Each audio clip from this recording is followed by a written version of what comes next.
दोस्तों आज के वीडियो में हम बात करेंगे इट वेलकम टू डेरी के एपिसोड नंबर 3 के बारे में। इस एपिसोड की शुरुआत होती है 1908 में। हम एक मेला लगा हुआ देखते हैं जहां पर छोटा फ्रांसिस घूमने आया था। ये वही फ्रांसिस है जो बड़ा होकर जनरल शॉ बनता है। यहाँ लोग अलग अलग तरह के करतब दिखा रहे थे। यहाँ पर वो एक लड़की क्लाउन को भी बैठे हुए देखता है जिसने पेनीवाइज जैसा मेकअप कर रखा था। हो सकता है कि पेनीवाइज ने इसी का मेकअप कॉपी किया हो। फ्रांसिस एक हॉरर हाउस के अंदर जाता है जिसमें एक आदमी पियानो बजा रहा होता है। ये और कोई नहीं बल्कि एंडी मोशेटी है जिन्होंने दोनों इट मूवीज बनाई थी और इस सीरीज को भी।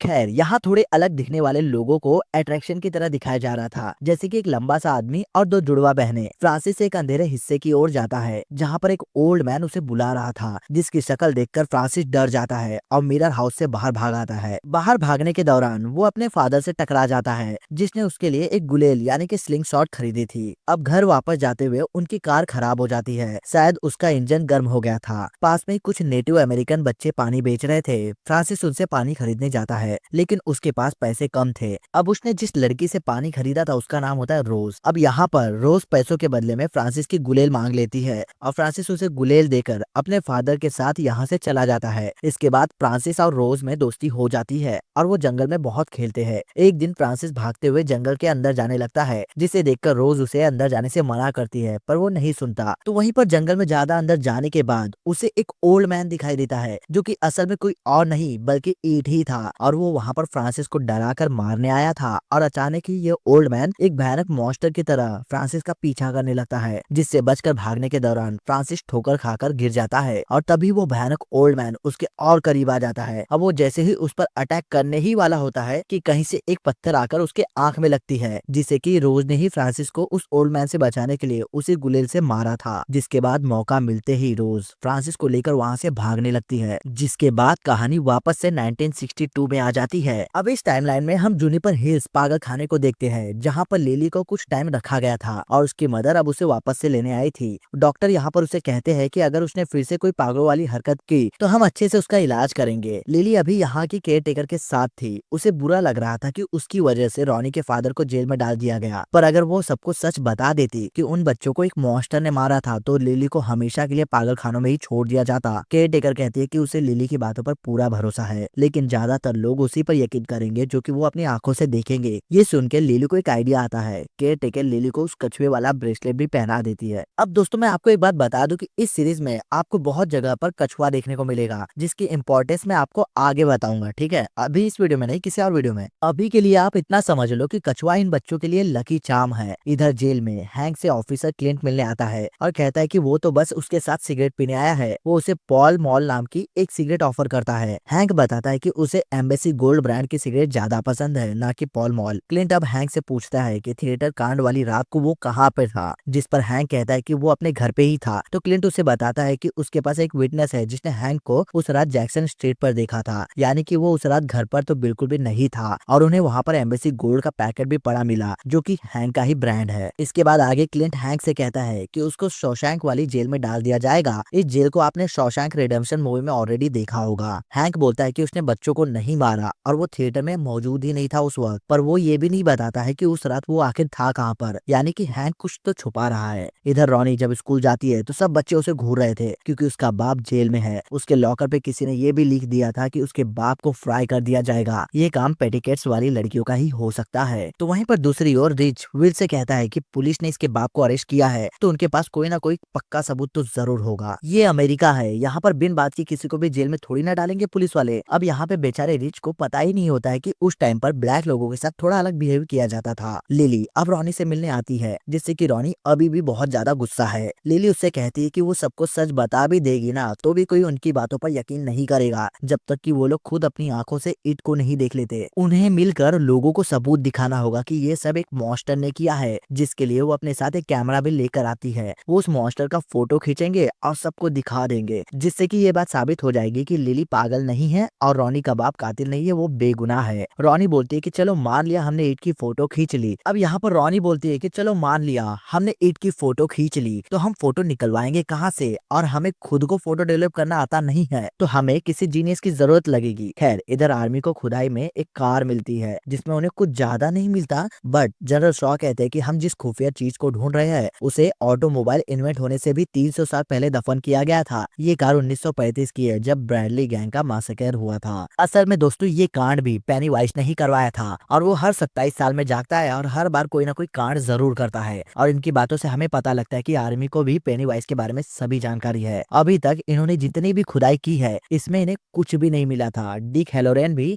अपनी पावर से खुफिया चीज को ढूंढ नहीं पा रहा था। जनरल शॉ अब डिक को ऐसा सामान देगा जिससे कि ईट का कनेक्शन हुआ था। डिक अपने ब्लैक दोस्तों के साथ टेंट में बैठा हुआ था जिसमें से पानी टपक रहा था। डिक को बताया जाता है कि वो हैनलॉन और पॉली के साथ हेलीकॉप्टर में उड़ने वाला है ताकि ऊपर से डिक उस खुफिया चीज को ढूंढ सके और शॉ उसे वो खास सामान भी दे देता है। ये सामान असल में वही गुलेल थी जिससे कि रोज ने ईट की आंखों पर मारा था। डिक इसे छूता है और हैनलॉन को बताने लगता है कि उन्हें हेलीकॉप्टर किस तरफ ले जाना है। हम वापस से फ्लैशबैक में पहुंच जाते हैं। उस दिन रोज और फ्रांसिस जंगल से बाहर आ गए थे सही सलामत और रोज कहती है कि वो मॉन्स्टर हमारा पीछा जंगल के बाहर नहीं करेगा। इस पर फ्रांसिस उससे पूछता है कि ऐसा क्यों है, तो रोज बताती है कि ये एक राज की बात है, मैं तुम्हें बता दूंगी पर तुम्हें ये किसी को भी नहीं बताना है। अब ये बात क्या थी ये हमें सुनने को नहीं मिलती। हम देखते हैं कि रोज प्रेजेंट टाइम में एक एंटीक शॉप चलाती है। वहीं पर दूसरी ओर हम नेटिव अमेरिकन की एक मीटिंग भी देखते हैं जो कि बात कर रहे होते हैं कि आर्मी वालों ने उनके पवित्र जमीन पर खुदाई मचा रखी है। तभी तानियल यहाँ पर आकर रोज को बताता है कि जो कार मिलिट्री वालों को मिली थी वो ब्रैडली की है। 1935 वाला कांड, यानी इन्हें भी पेनीवाइज के बारे में अच्छे से पता है और रोज तानियाल की आंटी है। तो रोज तानियाल से कहती है कि आर्मी वालों को उनका काम करने दो, हमें भी तो पता चले कि वो क्या खोज रहे हैं। वहीं पर इधर डिक हैलोरेन को कुछ हो जाता है। वो अपने सामने पेनीवाइज सर्कस का तंबू भी देखता है जिसका दरवाजा अपने आप ही खुलने लगता है और उसके अंदर डिक को पेनीवाइज की आंखें भी नजर आती है। जिसके बाद उसे कुछ और भी विजन्स आते हैं और फिर वो अपने सामने एक लाशों का बड़ा सा ढेर देखता है जिसमें उसे अपनी ग्रैंड माँ भी नजर आ रही थी जो कि उसे कह रही होती है कि वो आ रहा है, यहाँ से भाग जाओ। डिक अब यहाँ से भागने की कोशिश करने लगता है लेकिन असल में वो कहीं भाग नहीं रहा होता बल्कि वो हेलीकॉप्टर से नीचे कूदने वाला होता है। लेकिन तभी हैनलॉन उसे आकर पकड़ लेता है जिससे कि डिक वापस से होश में आ जाता है। इन सब सिनारियों के बाद जनरल शॉ डिक से मिलने आता है और पूछता है कि तुमने उसे देखा क्या। तो इस पर डिक कहता है कि मैंने उसे नहीं देखा बल्कि उसने मुझे देख लिया है, जो कि नहीं होना चाहिए था। अगर हम ये सब करते रहे तो कुछ बहुत बुरा जरूर होगा, हमें उस चीज को अकेला छोड़ देना चाहिए उसके हाल पर। जनरल शॉ इस पर उसे कहता है कि तुमने बहुत अच्छा काम किया, अगर किसी चीज की जरूरत हो तो बता देना। और डिक बोलता है कि उसे और उसके साथियों को बैठने के लिए एक अलग से जगह चाहिए अगर उन्हें किसी चीज की जरूरत।